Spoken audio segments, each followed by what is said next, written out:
Welcome to Reformed Thinking. This is the deep dive where we take dense theological sources and, well, try to break them down into something clear, insightful, and ready to use. Today, we're really immersing ourselves in one incredibly powerful argument. We're looking at Charles Spurgeon's exposition of the 37th Psalm, and this is from his massive work, The Treasury of David. Our mission today is pretty straightforward, but it speaks to a struggle that every single one of us has faced. We're tackling what the sources call David's great riddle. And this is that perplexing age-old question of why injustice seems to be everywhere, why the wicked so often thrive, lavishly, visibly, while the righteous are left to suffer or to wait. And this whole investigation, it's not just about finding comfort. It's built around a very practical set of instructions, almost like a spiritual prescription. The core message of Psalm 37 is this sharp command against fretfulness. David sees that as the root of worry, of spiritual agitation, and that really destructive envy. He's going to systematically dismantle our human tendency to look at what seems like injustice and just fall into despair. And he replaces that despair with concrete reasons for assurance.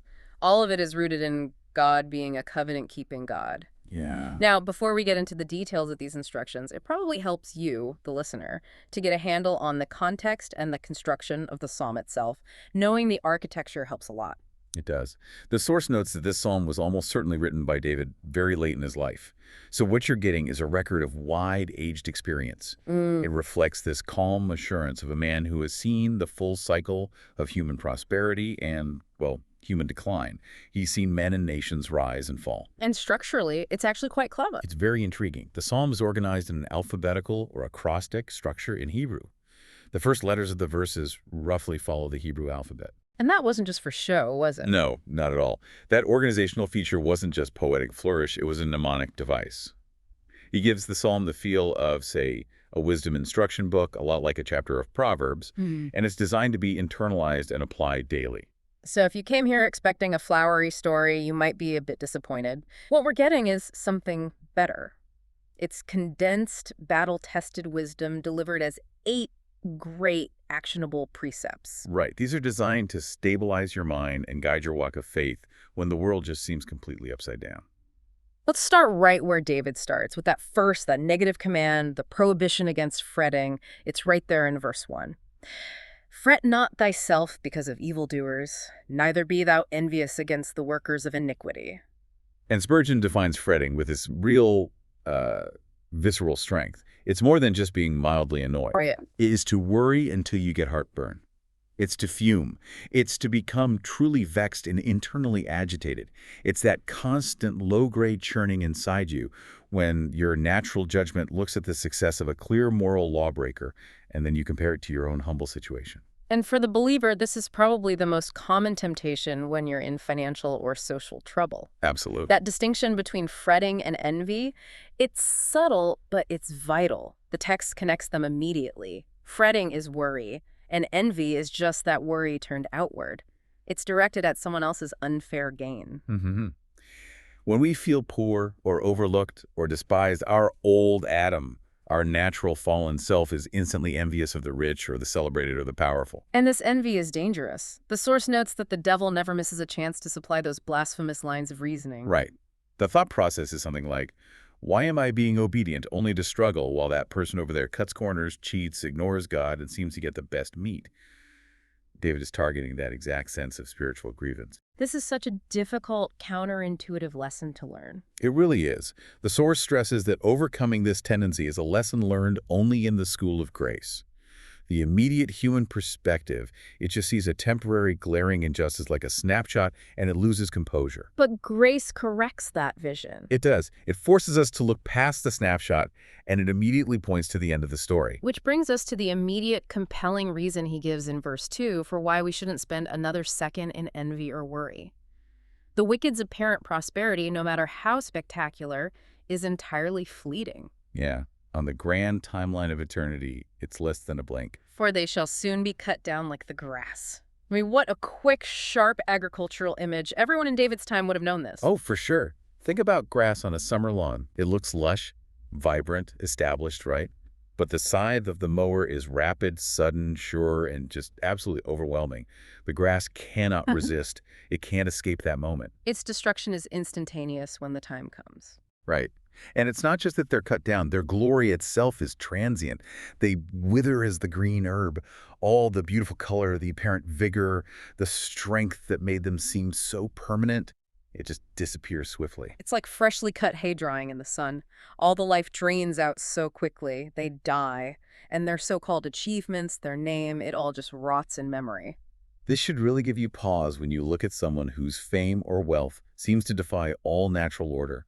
Why waste any emotional or spiritual energy worrying about the insect of an hour, this ephemeral thing that is born and dies metaphorically on the same day? And the contrast is always with the believer who has this living and incorruptible seed, a heritage that abides forever. Why would you envy mere flesh and its rapidly fading glory? The analogy Spurgeon uses here is just incredibly vivid, and if you haven't heard it before, it really changes how you view material success, he asks.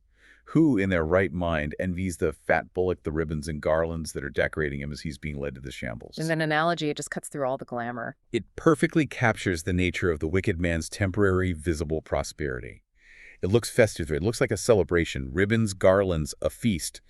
But those ornaments, they aren't decorations of honor. They're signs of sacrifice. They just signal that the wicked man is a beast being fattened for slaughter. Exactly. The ornaments don't change the inevitable destiny. They just make the coming destruction seem more ironic. This teaches us that the destruction of the ungodly is speedy, irretrievable, and absolutely complete. So when we view human existence through that lens, the big house, the fast car, the social standing, if they're divorced from righteousness, they're just the ribbons tied around the horns of a doomed animal. The fretting stops because the object of your envy is actually pitiful, not enviable. Right. So we've established the negative command, fret not. David immediately shifts to the positive action required. This moves us into the second precept, act of faith, which starts in verse 3. Trust in the Lord and do good. This is a powerful, integrated command. Faith is the only known cure for fretting because it changes your vision. Faith provides clear optics. It sees things as they truly are, which brings stability. Sight, on the other hand, is spiritually cross-eyed. It only sees temporary appearances. And that leads directly to envy. But this faith David is calling for is never passive, is it? Never. That addition, and do good, is so important. It is the practical remedy that physically drives away the rust of discontent. If your hands and your mind are busy being actively obedient, engaged in holy work. Charity, duty, prayer. Right. You simply don't have the time or the mental space to sit and envy someone else's fleeting success. And the promised result of this act of faith is twofold, and it's rooted really deeply in the covenant promises. First, so shalt thou dwell in the land. And that doesn't just mean a physical location, like being allowed to stay in Palestine. It refers to the Canaan of the covenant, that promised land of content and rest that is given to every believer. Spurgeon's notes on this are so encouraging. He points out, we which have believed do enter into rest. A kind of heaven in your heart brings a heaven in your house, no matter what storms are raging outside. The obedient person finds a true internal home, even in exile. The second part of that promise is the guarantee of provision. And verily thou shalt be fed. This guarantees the necessaries of life, which, let's be honest, is often what fretting is really about, the fear of not having enough. Sure. This is the Good Shepherd exercising his constant pastoral care over all his people. And there's a fascinating alternate reading of the Hebrew that the source mentions here. Feed on truth. Which is a wonderful parallel. If you are spiritually feeding on the promises of God and the doctrines of truth, it banishes those hungry heart-burnings of envy that come from coveting these temporary things. Absolutely. The believer's perpetual banquet is the promise and provision of God, and they won't lack either spiritual food or necessary temporal things. By focusing on feeding on truth, the believer cuts the root of fretting. Which is so often a lack of trust in God's daily provision. This successful feeding leads logically into precept 3 in verse 4, which David presents as a definite ascent in the spiritual life. We move from just active trust to a holy, internal desire. Delight thyself also in the Lord. This just elevates the heart entirely. Wicked men delight in carnal objects, vain pleasures, vain idols. But the believer must fill himself to the brim with his true sublime portion, Jehovah himself. If we genuinely remember that God is ours, our father, our provider, our friend. There's no room left for fretting. There's only incentive for this sacred, elevated enjoyment. Mm-hmm.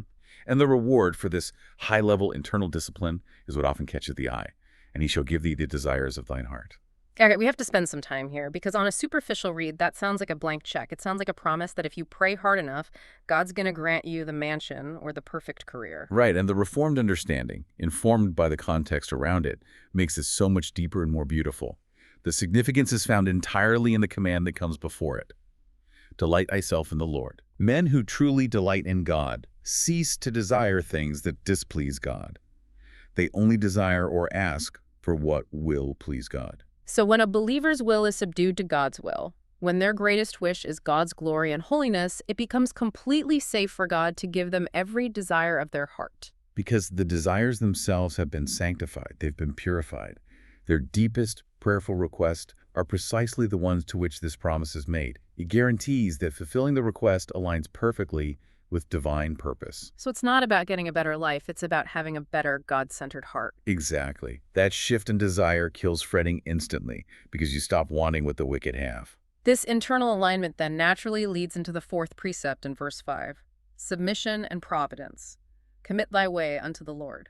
The Hebrew meaning here is so kinetic. It means literally roll the whole burden of life upon the Lord. It means casting away anxiety, resigning your will, submitting your judgment, and leaving the entire course of your life with the God who ordains everything. And that act of rolling the burden away is potent medicine for expelling envy. You're no longer responsible for engineering your own outcome. You're only responsible for your obedience. And that submission is met with a divine guarantee. Trust also in him, and he shall bring it to pass. Whatever our destiny, whether the path looks rough or incredibly smooth, it will be joyfully and perfectly accomplished when we confidently entrust everything to his hands. It's the wisdom of leaving the results entirely in his keeping. Like a farmer leaving the harvest yield to God after he's done the sowing and the harrowing. And this assurance extends even to your personal reputation, which is often the biggest source of fretting for good people. That's in verse 6. And he shall bring forth thy righteousness as the light. The believer is commanded to sit still and be quiet, leaving their public vindication entirely with the judge of all the earth. Which is such a hard thing to do in an age of constant public scrutiny. When slander strikes, our immediate impulse is to fight back, to defend, to justify. And David says, hold your peace. The Lord will clear the slandered. Yes, and the analogy in the source material for enduring calumny is beautiful. It says, when faith learns to endure slander with composure, the filth does not defile her, but falls off like snowballs from a wall of granite. The malice just melts away because you remain unmoving and composed. Right, and in those worst cases where a good name is temporarily darkened by gossip or injustice, God's providence will send a clearing, like the dawning light. And this light increases until the judgment of the righteous shines forth as the noonday. No shade of reproach is left. The man reaches his meridian splendor, and the darkness of sorrow and ill repute just flees. This is the sure result of committing our reputation, not just our path, to God. We now turn our attention to the fifth precept in verse 7, which the source calls a most divine precept. It demands a level of spiritual maturity and patience. Patience and silence. Rest in the Lord and wait patiently for him. That concept of rest is so critical. The Hebrew word is dumb. It literally means to be silent. It's critical to hush the spirit, to quell that internal noise of anxiety, and just wait for God's precise timing. This is the constant theological realization that God is never early and he's never late. Right. Fretting is often just impatience masked as concern. We try to prejudge the great drama of our life, but we're commanded here to wait for the closing scene. We need to remember God is working on a calendar we can't see. And we are specifically told not to fret over the temporary success of graceless plotters who bring wicked devices to pass. The counsel here is stunning. Just treat their success with indifference. Never, ever allow their temporary good fortune to raise a question in your mind about the righteousness or the goodness of the Lord. But that distinction is vital, especially when it feels personal. I mean, what if their wicked plans succeed and our own righteous plans are defeated? That's where the fretting really kicks in. We have to recognize, Spurgeon asserts, that there is far more of God's love and wisdom in our temporary defeats than in the visible successes of the wicked. This requires truly resting in his ultimate arrangement, trusting the sovereignty that governs the outcomes. Which naturally leads us to the sixth precept in verse 8, a severe warning about the danger that's lurking just behind fretting. Cease from anger and forsake wrath. This targets anger against providence itself. That subtle jealousy of the temporary ease enjoyed by those who will soon be utterly banished from true comfort. Anger, particularly when it's directed against God's arrangements for your life, is called nothing less than aggravated insanity. It's rage directed at the very hand that sustains you. And the warning is stark. Fretting and its cousin, murmuring, they lie on the verge of great sin. Murmuring doesn't stay quiet. It can quickly escalate into active wrongdoing. People feeling they haven't gotten their fancied rights try to gain them through carnal, unholy means, thinking they can force a better outcome than God's timing will provide. And we're commanded to avoid such a course in any wise to do evil. It's a preventative measure. It's a call to dread that inward repining and spiritual jealousy as much as we dread outward, tangible sin, because one leads inevitably to the other. Verses 9 through 11 then deliver this powerful contrast of final fates that makes all this patience worthwhile. First, the doom of the ungodly is repeated. Evildoers shall be cut off. And this cutting off is explicitly described as a penal judgment. It's not a soft removal. It's an execution by the acts of justice. The source strongly contrasts this with those who wait upon the Lord, who shall inherit the earth. It reminds me of those great moral parables like passion versus patience. Passion gets his good things first. They glitter, they're consumed quickly, and they're soon over. Right. Patience gets his good things last, but those things last forever. The wicked's current glitter is not true gold because their time is brief. Indeed. Verse 10 notes, "For yet a little while and the wicked shall not be." Even when they reach the pinnacle of greatness, God's judgments often sweep them away. Their riches melt, their status decays. And David's personal observation, based on a lifetime of watching, is critical. Thou shalt diligently consider his place, and it shall not be. They're gone like a passing cloud or forgotten dream from the night before. They occupy space and time, but they leave no lasting spiritual trace. Meanwhile, verse 11 provides the glorious conclusion for the patient and the quiet. But the meek shall inherit the earth. So who are the meek in this context? They're the content, the humble, the non-fretful. They're the ones who, above all others, truly enjoy life. Even their tribulation is overtopped by their consolations. Inheriting the land means obtaining covenant privileges and the salvation of God. So true humility and quiet contentment is the path to receiving these benefits. A truth confirmed by our Lord in the New Covenant and the Beatitudes. And what do they receive? They shall delight themselves in the abundance of peace. If they don't find an abundance of gold, an abundance of peace serves them far, far better. This is the true possession of life. It contrasts so sharply with the internal turmoil and anxiety the wicked endure, even while they're surrounded by all their fleeting wealth. And this idea of inheriting the earth is so much bigger than just a personal retirement plan. The source makes this expansive connection to future hope. Right, the full prophetic meaning of inherit the earth will be made plain in the latter days when universal peace shall make glad the earth. It is a promise that extends far beyond your individual lifespan to the future reign of Christ, when the wicked are finally and utterly banished. Now David focuses on the methods and the malicious intent of the unrighteous, and how the sovereign God responds to it.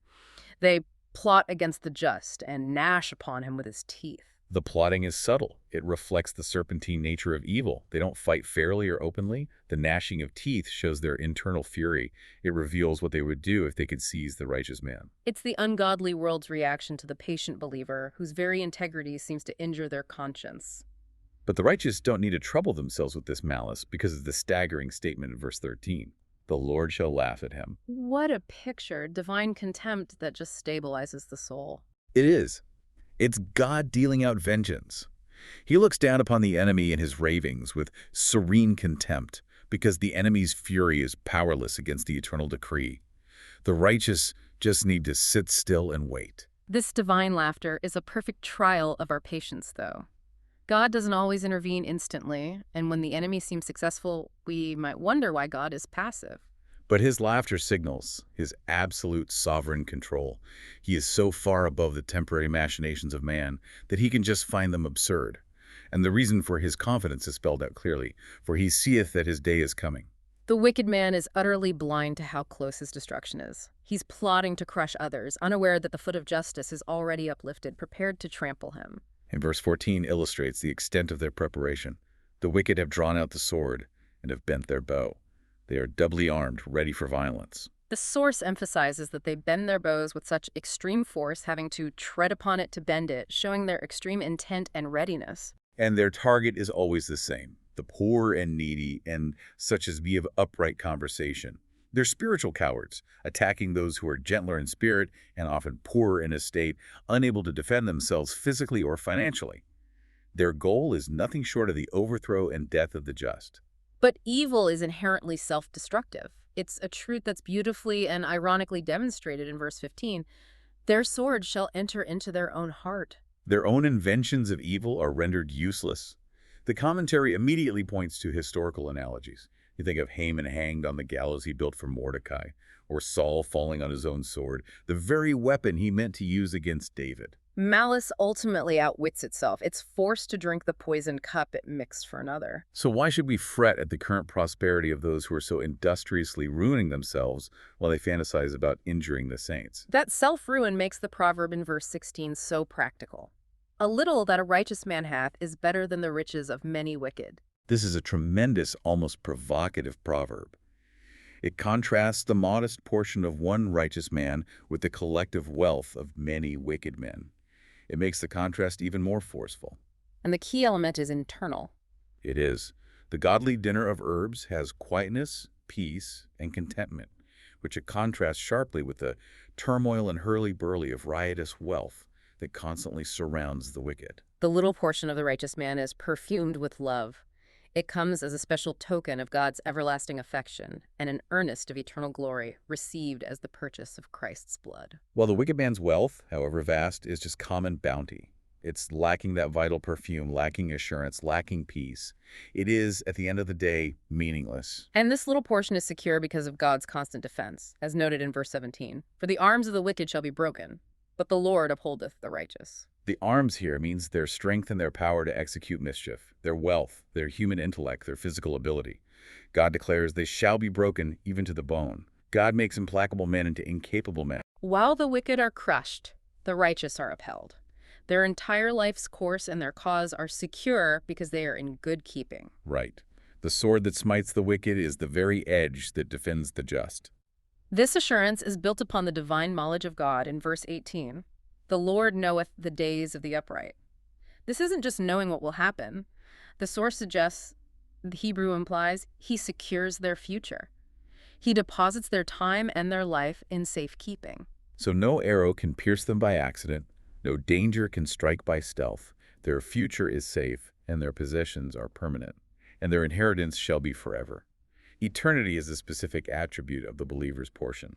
What they have on earth is secure, but what they shall have in heaven is theirs without any end or possibility of loss. And the security extends even to the worst of times, addressing, the listener's most common fear catastrophe. Verse 19 says, they shall not be ashamed in the evil time, and in days of famine they shall be satisfied. This is such concrete comfort. Even when societal calamity strikes, deliverances follow. You think of the widow of Zarephath. The barrel of meal and the cruse of oil last out the day of distress. This is the kind of faith Jesus exhibited when he hungered in the wilderness. If God's providence is our inheritance, we don't need to worry about the price of wheat or the failure of the harvest. We shall be satisfied. The section concludes in verse 20, reiterating the final fate of the envious man. But the wicked shall perish. They are reserved for execution. And their end is compared to the fat of lambs, that sacrificial fat that is utterly consumed upon the altar by the fire of God's righteous vengeance. Their fuming ends in smoke, utterly vanishing from their temporary place of pride. David now pivots to provide a practical test of character relating to worldly dealings, specifically how we manage money and property. Verse 21 contrasts debt and mercy. The wicked borroweth and payeth not again, but the righteous sheweth mercy and giveth. The contrast here is sharp. It's deeply illustrative of character. For the wicked, want follows waste, often leading to debt they can't or won't pay.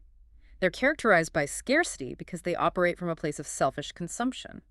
The righteous, conversely, are generous and often prosperous, enriched by bounty, not impoverished by giving. They are givers, not borrowers, acting under generous impulses precisely because mercy has been shown to them in Christ. Generosity is the outward sign of internal security. And this behavior is a direct result of who is controlling their fate, explained in verse 22. Such as be blessed of him shall inherit the earth, and they that be cursed of him shall be cut off. God's blessing is true wealth and lasting security. His frown is ultimate destruction and judgment. We come next to the comforting and theologically robust statement in verse 23, the ordered life. The steps of a good man are ordered by the Lord. This speaks directly to divine sovereignty, a core tenet of Reformed understanding. It teaches that all of life, down to the smallest detail, is graciously ordained. There is no reckless fate, no fickle chance, no true accident. Our every single step, our successes, our struggles, they are the subject of divine decree. Which God delights in, much like parents are pleased with the cautious, tottering footsteps of their young children. And this divine ordering leads immediately to the assurance of preservation in verse 24, a vital doctrine for peace of mind. Though he fall, he shall not be utterly cast down. This is critical. The fall might involve severe, stripping disasters, being suddenly deprived of everything, like Job, being cast into prison, like Joseph, or being tossed into the deep, like Jonah. So the Bible doesn't promise exemption from trouble. No, but it promises preservation through the trouble. The promise is not that we won't stumble, but that the fall will not be final, not fatal, and never utterly casting us down into spiritual despair or complete destruction. He may be brought low, even to his knees, but not to his face. Or if he's laid prone by the violence of the world, he'll be up again before long. And the reason for this security isn't the saint's own strength, but God's personal assistance. For the Lord upholdeth him with his hand. Where grace doesn't keep the saint from initially going down, it saves them from staying down. Following this theological promise, David offers a piece of his own life experience. He backs up the precept with his autobiography in verse 25. I have been young, and now am old. Yet have I not seen the righteous forsaken, nor his seed begging bread. This is David's personal age observation, presented as evidence. The rule he saw throughout his life is absolute. The righteous are never forsaken by God's sustaining hand. And what about the second part of that observation, the seed not begging bread? We know there can be exceptions, right? Tragedies, poor choices made by the children of godly parents. The commentary addresses this. While rare exceptions may occur due to dissipation or other failings on the part of the sons, David states the general observable rule under God's providence. And he suggests the best way to endow one's seed with security is actually to become generous or poor for Christ's sake, because God pledges to pay back the Father's generosity. Verse 26 expands on that idea of generosity as a blessing multiplier. The righteous man is constantly merciful and lends. He is prospering through bounty, not through cold, calculated saving. Right, not through parsimony. And his seed is blessed. God pays back that outgoing generosity with spiritual and sometimes temporal interest in the next generation. It's the assurance that the God of the Father is also the friend of the family.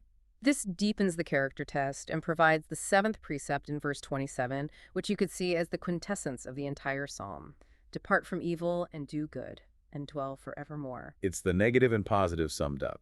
Don't envy evildoers, depart from their example entirely, and set ourselves to work in the opposite direction, doing consistent, measurable good. And the reward is an abiding and quiet inheritance, both now and in the eternal rewards of grace. The security of the saints is fixed firmly in verse 28. The Lord loveth judgment, meaning he loves justice and fairness, and forsaketh not his saints. Their security is fixed by covenant engagements and suretyship fulfillments provided in Christ. Their preservation is forever. And the final security for the believer is fixed internally in verse 31. The law of his God is in his heart, none of his steps shall slide. This identifies the true source of stability. A heart obedient to the Lord, loving holiness with sanctified motives. That internal disposition is the surest method of keeping the whole run of our life efficient and secure. It's the best thing, God's revealed will in the best place, the heart producing the best results, safety and security. And the difference between internal sincerity and external maneuvering is just so stark. The commentator points out that policy man's calculated planning, it slips and trips, it twists and tacks, and it's eventually worsted by circumstance. But sincerity, he says, plods on its plain pathway and reaches the goal. Even when the enemies watch closely to slay the righteous man, as described in verse 32, the assurance stands in verse 33. The Lord will not leave him in their hand, nor condemn him when he is judged. God often appears to deliver them in this life, sometimes miraculously, but even when he doesn't deliver the body from temporal persecution, he gives their souls such settled peace that they rise above their tormentors' mortal ability to harm them. The verdict of time might sometimes be unjust, but eternity will clear away the condemnation. Just men will be justified in due season by the supreme judge. The song closes with the eighth and final precept in verse 34, and it demands a high level of spiritual discipline until the very end. Tarry God's leisure, wait on the Lord, and keep his way. To wait is a multifaceted spiritual attitude. It is to tarry the Lord's leisure, to wait in obedience as a servant, to wait in hope as an heir, and to wait in expectation as a believer. Simple to state, but requires immense grace to carry out over decades. And crucially, the waiting has to be active. Keep his way. Continue in the narrow path. Let no desire for fleeting riches or ease cause unholy action. The righteous must never slow down, never grow weary, and never surrender the high moral ground. The result of this steady perseverance is guaranteed exaltation. He shall exalt thee to inherit the land. When the wicked are cut off, thou shalt see it. The ultimate destruction of the enemy becomes an instructive sight, a final rebuke for all past fretting, and a massive incentive to gratitude for God's steady hand. David then provides a second piece of autobiographical evidence in verse 35, using a compelling image to describe the quick downfall of the powerful wicked. He personally saw the wicked in great temporal power and spreading himself like a green bay tree. That image is incredibly potent because the bay tree appears permanent, vigorous, and luxuriously rooted in its native soil. It looks like eternal prosperity. It seems to have achieved a level of security that just can't be disturbed. Yet David observed the reverse in verse 36. Yet he passed away. Yea, I sought him, but he could not be found. The tree and the man were both quickly gone. To the surprise of all who knew them, the great man vanished. His house, his estate, his name, all forgotten quickly. It's an amazing observation of human vanity. Only virtue, the commentary observes, holds true immortality. And the listener is then given a final instruction in verse 37, which sums up the entire teaching. Mark the perfect man and behold the upright, for the end of that man is peace. We have to study the genuinely godly man and observe the blessed contrast with the wicked. Though his path may have been rough, war may last until the final hour, the conclusion of that man's life is peace. He finds rest without end in the end of his days. Meanwhile, verse 38 reiterates the opposite fate of the wicked. The transgressors shall be destroyed together. Their end shall be cut off, their temporal hopes blasted, their execution hastened. They have no future worth possessing, while the righteous count the future as their true, lasting heritage. This brings us to the ultimate doctrine that solves the entire riddle of the psalm. This is the very essence of the gospel of free grace, presented in verse 39. But the salvation of the righteous is of the Lord. So all deliverance, not just the final glory, but all the minor rescues and daily preservations along the way, is ascribed to God alone. He is their strength and their strong helper in the time of trouble.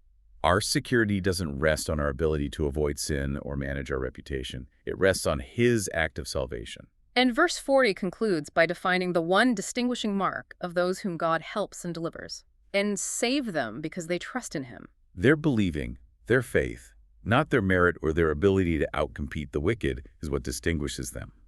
The mystery of the riddle of why the wicked prosper is solved when all things are viewed through the lens of faith in a righteous and sovereign God who guarantees the final, joyful outcome for those who trust Him. This entire discussion has really been a spiritual migration. It's moved us from human disquietude, that internal vexation over apparent injustice, to a state of gracious peace, grounded in the fixed security provided by our covenant-keeping God. The overarching takeaway is simple.